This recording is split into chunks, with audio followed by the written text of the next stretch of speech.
Hi guys, welcome back. So in this video, we're going to cover your proof of work and supplementers.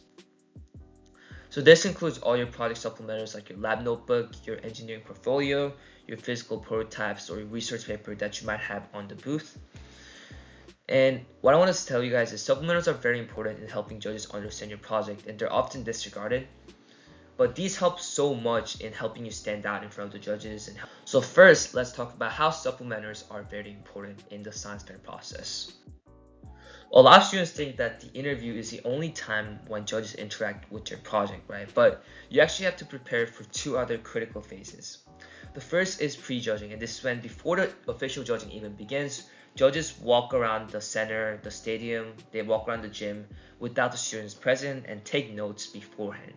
And they do this to take notes and form their first impressions and ideas of the projects they're judging.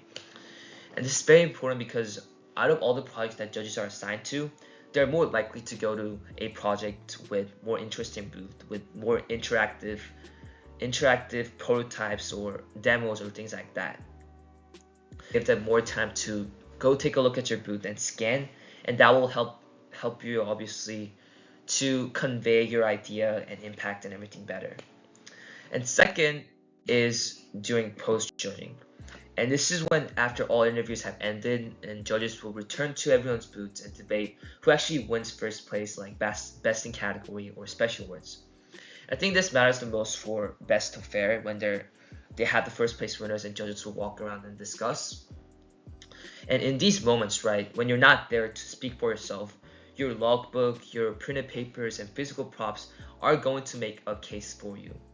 So make sure to leave your table stays perfectly every single time you step away from it. So now let's talk about kind of proofs you need to bring. So this depends pretty much entirely on your category. So let's say you have a physical or lab-based project. You will need to display your physical logbook, your prototypes, and a detailed engineering portfolio is what I recommend. Your portfolio should visually track your iterations. You can see like your early CAD models all the way to your final version, or if there's any changes in your prototype that you made over time, things like that. If you're doing software or computational projects, because you don't have a physical model, you're kind of at sort of a disadvantage, I think.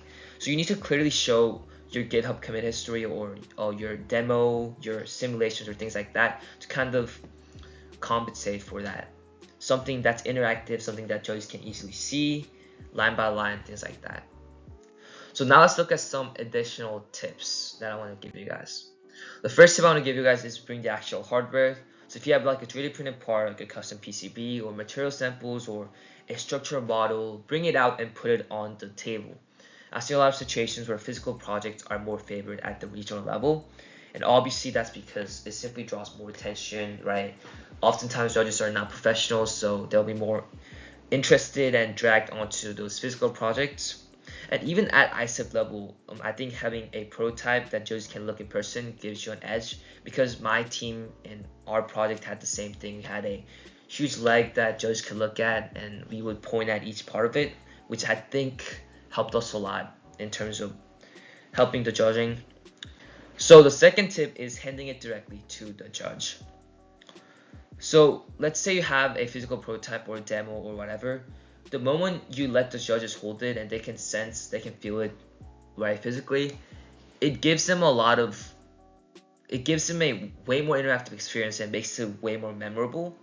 And obviously it's a tiny detail, you can choose to do it or not, but from my experience I've seen a lot of projects where they have a physical project and they let the judges touch it and feel it and watch it, and those are often the projects that win and have the advantage. So third is running a live demo. So this applies more to a software project, but running a live demo on your tablet, like an interactive demo that judges can actually tap in and explore, right? If you're doing a application, that would be really good. Take your phone and let judges scroll through it. If you're doing a molecular dynamics simulation or things like that, let the judges look at it. Just have something interesting and something that's really memorable. So yeah, I mean, that's it for organizing your proof and supplementals. And I'll catch you guys in the next video where we dive into prepping your actual judge interviews. Thank you guys.